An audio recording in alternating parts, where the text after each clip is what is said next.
लगभग कोई पौन घंटा पैदल चलते रहने के बाद मुझे वो पहाड़ी नज़र आने लगी जिसके अकब में जगदीश का माबूद खाना था। आगे झाड़ीदार ढलवान थी। मैं संभल कर नीचे उतरने लगा। यहाँ कहीं बर्फ़ की वजह से फिसलन भी थी। यही सबब था कि अचानक एक मकाम पर मेरा पाँव फिसला और मैं लुढ़कता हुआ नीचे आ रहा। शुक्र था कि यह बर्फीली ढलवान ज़्यादा गहरी न थी, इसलिए जल्द ही मैं एक मुस्ताद ज़मीन पर आ पड़ा। मैंने उठने में देर नहीं लगाई। मैंने खद्दर की मोटी गर्म चादर को दुरुस्त करके अच्छी तरह अपने गिर्द लपेटा और पहाड़ी की तरफ चल दिया। मज़कूरा पहाड़ी खासी बुलंद थी, मगर लगभग मुझे कोई 70-80 गज के फासले पर एक अंधेरी दरार नज़र आ रही थी। दूर से तो वो मुझे दरार ही नज़र आ रही थी। अब अल्लाह मालूम वो कोई खूह थी या दरार। बहरहाल मैं अब पहाड़ी के करीब पहुंचकर अपनी मकदूर भर कोशिश से ऊपर चढ़ना शुरू कर दिया। अभी ज़रा ही बुलंदी तय की होगी कि मेरा दम बुरी तरह फूल गया।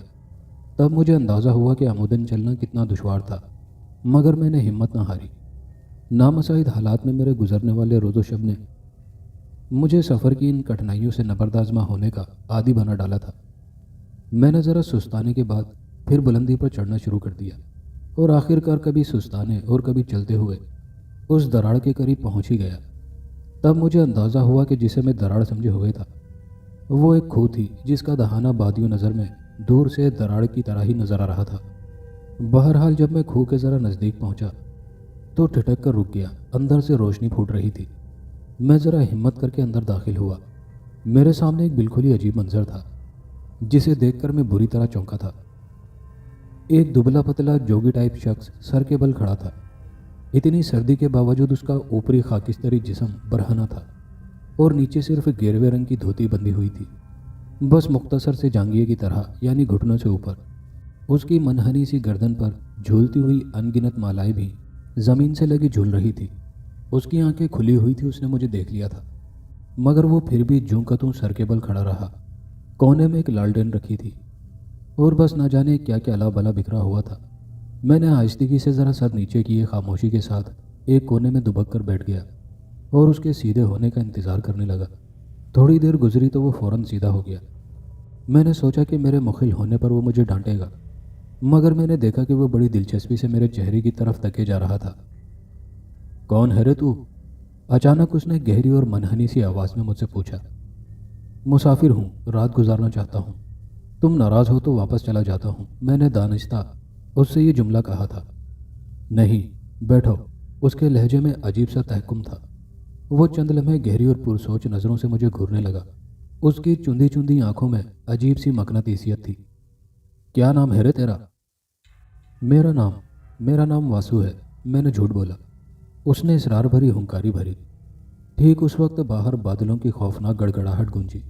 मैंने दहाने से बाहर वादी में झांका। अचानक मूसलाधार बारिश शुरू हो गई। फिर बिजली चमक रही थी। अचानक जैसे उस पुरस्रार जोगी के बुड़बुड़ाने की आवाज़ सुनाई दी। आज मेरा जाप पूरा हुआ और गणेश ने तुझे यहाँ भेज दिया। मैं चौंक कर उसका मुंह तकने लगा। तुमने मुझसे कुछ कहा? मैंने पूछा। हाँ, ऐसा ही समझो, वो पुरस्रार लहजे में बोला। उसके पतले पतले खाकिस्तरी होंठों पर अजीब सी मुस्कुराहट रक्सा थी। तुम कौन हो? मैं तुम्हारी बात नहीं समझा। मैंने बगौर उसके मनहनी चेहरे की तरफ देखकर पूछा। हम कोई भी हों, पर तुझे ये ज़रूर बताएंगे कि हम तुमसे चाहते क्या हैं। वो पुरस्रार मुस्कुराहट से बोला। तुम खुद से नहीं आए हो यहाँ, गणेश देवता ने तुम्हें हमारे पास भेजा है। आज हमारे जाप का तीसरा दिन जो था। उसकी बात पर मैं उलझी हुई नज़रों से उसे देखने लगा। फिर पूछा, तुम कौन हो? क्या करोगे जानकर? वो पुरस्रार सी हंसी के साथ बोला। चलो बताए देते हैं। हम नारायण हैं। नारायण नारायण प्रसाद उर्फ नारू जोगी। मैंने दिल ही दिल में उस पर लानत भेजी। कम वक्त न जाने मुझसे क्या चाहता था, मगर मैंने भी तहिया कर रखा था। अगर इस मर्दूद ने मुझसे कोई ऐसी वैसी हरकत की तो मैं इसे अच्छी तरह मज़ा चखाऊंगा। तुम क्या चाहते हो? मैं तो सिर्फ यहाँ रात गुजारने आया हूँ, मैंने दोबारा कहा। हाँ, चले जाना, पर इससे पहले हमारा एक काम करना होगा तुम्हें, वो एकदम संजीदा होकर बोला। क्या काम? मैंने उसके खाकिस्तरी चेहरे पर नज़रें गाड़ कर पूछा। बस छोटा सा काम है और आज की रात में इस वक्त करना है तुम्हें, वो बोला। और फिर करीब धरी एक मेली चिकट बक्ची से उसने एक लंबे फल वाला खंजर निकाल लिया। मैं बुरी तरह ठिठक गया और मोहतात होकर बैठ गया। मेरा दिल यकबारगी ज़ोर से धड़का। बाहर वादी में बारिश का शोर जारी था। वक्फे वक्फे से बिजली भी कड़क रही थी। बादलों की खौफनाक गड़गड़ाहट गूंज रही थी। नारो जोगी के इस्तख्वानी से हाथ में लंबे फल वाला खंजर चमक रहा था और मेरी ठिठकी हुई नज़रें नारो जोगी के खंजर पर जमकर रह गई थी। मेरे दिल में खदशा उभरा कि कहीं ये जोगी खंजर से मेरा काम ही तमाम करने का इरादा तो नहीं रखता। अचानक मैं ठिठका। उसने अपने हाथ में पकड़ा हुआ खंजर आहिस्ती से मेरी तरफ उछाल दिया। खंजर मेरे करीब आकर गिरा तो नारो जोगी अजीब सी आवाज़ में बोला, वासु इस खंजर को उठाओ। उसकी मनहनी सी आवाज़ में एक खुरदरा सा तहकुम था। मैं कभी उसके चेहरे की तरफ तो कभी अपने सामने पड़े खंजर को देखने लगा। मुझे गोमगू पाकर वो ज़रा तेज़ और बुलंद आवाज़ में दोबारा बोला, मैं कहता हूँ खंजर उठाओ। मैं चौंका। उसकी आवाज़ में जाने क्या इसरार था कि मैंने लपक कर वो खंजर उठा लिया। फिर क्या देखता हूँ कि वो जोगी पुश्त के बल कुएं के पथरीले फर्श पर लेट गया और छत की तरफ तकते हुए मुझसे बोला, वासु अब ये खंजर मेरे सीने में ऐन दिल के मकाम पर उतार दो। अचानक बाहर ज़ोरदार बिजली कड़की और मेरा खंजर वाला हाथ बेख्तियार कपकपा गया। खंजर हाथ से छूटकर गिर पड़ा। उसकी बात सुनकर मैं दहल गया। मैं ये तुम क्या कह रहे हो? मैंने लुकनत ज़दा लहजे में कहा तो वो दांत पीसकर गसीले लहजे में बोला, वो बेवकूफ़ मेरी बात मान ले, उठा ये खंजर और मेरे सीने में उतार दे। नहीं, हरगिज़ नहीं, मैं ये कत्ल नहीं कर सकता, मैंने कहा। मैं उसकी अजीबोगरीब मगर संगीन ख्वाहिश पर कांप गया था। मुझे ये मरदूद भी काले मंत्रों का पुजारी ही लगा। मैंने फिलफोर वहाँ से भागने का इरादा किया। वो अचानक किसी लाश की तरह उठ खड़ा हुआ और फिर कुछ पढ़कर मुझ पर फूंक मार दी। मेरे कदम वहीं गड़कर रह गए। मुझे यूँ लगा जैसे ज़मीन ने मेरे पाँव पकड़ लिए थे। वो खबीसाना अंदाज में मुस्कुराकर बोला, बालक मेरी बात माने बगैर तू यहाँ से निकल नहीं सकता। मैं परेशान हो गया। अनजाने खौफ के ज़ेर असर मेरा दिल कांपने लगा। फिर मुझे अपने दाएं बाजू पर बंधे बाबा कमाल शाह के दिए हुए तावीज़ का ख्याल आया। मैंने अभी उस पर हाथ रखकर अल्लाह से मदद मांगनी चाही थी कि वो बोला, तुम ये मत समझो कि मैं मर जाऊंगा या मेरे जीवन का हमेशा के लिए अंत हो जाएगा, बल्कि मेरी आत्मा मेरे शरीर से अलग होते ही एक नया जन्म लेगी और फिर मैं उस मूर्ख जगदीश को हमेशा के लिए नष्ट करने की शक्ति हासिल कर लूँगा। उसके मुंह से जगदीश का नाम सुनकर मैं बुरी तरह चौंके बगैर नहीं रह सका था। तो तुम जगदीश को जानते हो? हाँ, बहुत अच्छी तरह। वो मेरे लिए इस धरती का सबसे बड़ा नासुर है, वो बोला। दुश्मन तो मैं भी हूँ उसका। बेख्तियार मेरे मुंह से निकला और नारो जोगी चौंक कर मेरी सिमत देखने लगा। तब एक बार फिर उसने ज़ेरे लब बुड़बुड़ा कर मुझ पर फूंक मारी तो मुझे यूँ लगा जैसे ज़मीन ने मेरे पाँव छोड़ दिए हों। मुझे अपने पैरों की ताकत लौटती हुई महसूस हुई। अगर जगदीश तेरा भी बैरी है तो तू फिर उसे क्यों जिंदा छोड़ना चाहता है?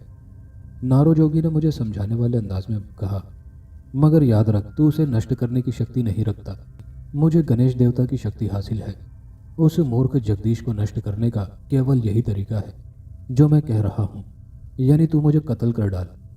मैंने 3 दिनों का अपना जाप मुकम्मल कर लिया है। मुझे आत्मा शक्ति हासिल हो जाएगी। ले खंजर, आ उतार दे मेरे सीने में। उसने खंजर वाला हाथ मेरी तरफ बढ़ाया। मैं चंद कदम पीछे हट गया। वो समझ गया था कि मैं उसकी बात किसी कीमत पर नहीं मानूंगा। तब वो खंजर के दस्ते पर अपनी गिरफ्त मजबूत करके खूनख्वार सफ़ाकी से बोला, ठीक है, फिर मैं अब तुझे मारकर तेरी आत्मा में अपना जाप मुकम्मल कर लूँगा।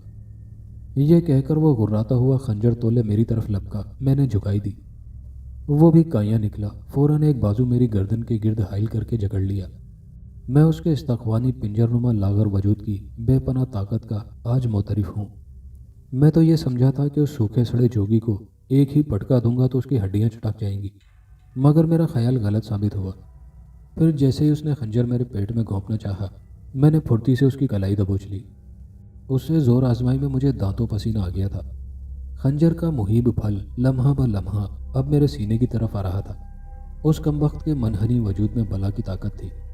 जब मैंने देखा कि वो मेरी जान का बैरी हो चुका है तो मैंने भी बिलाखिर उससे मुकाबले की ठान ली। अपने घुटने की एक ज़ोरदार ज़रब उसके पेट पर रसीद कर डाली। उसके हलक से वहशियाना चीख बुलंद हुई।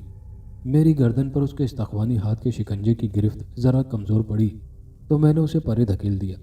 खंजर का दस्ता अभी तक उसके हाथ में दबा हुआ था। उसका चेहरा लाल भभूका हो रहा था। एक बार फिर वो खंजर तोलते हुए गुर्रा कर मुझ पर झपटा।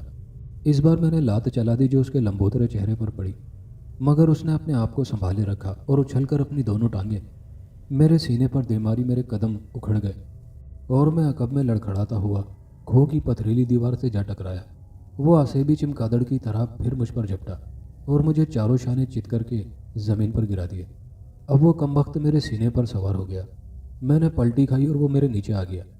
इसी दौरान मैंने उसके खंजर वाले हाथ को मरोड़ डाला। नतीजतन खंजर उसके ऐन सीने में दिल के मकाम पर पैवस्त हो गया। उसके हलक से दिलदोज चीख बरामद हुई और वो बेहिसो हरकत हो गया। खंजर दस्ते तक उसके सीने में उतर चुका था और अब वहाँ से भल भल खून बहने लगा। मैं दहशतज़दा होकर उठ खड़ा हुआ और चंद कदम पीछे जा खड़ा।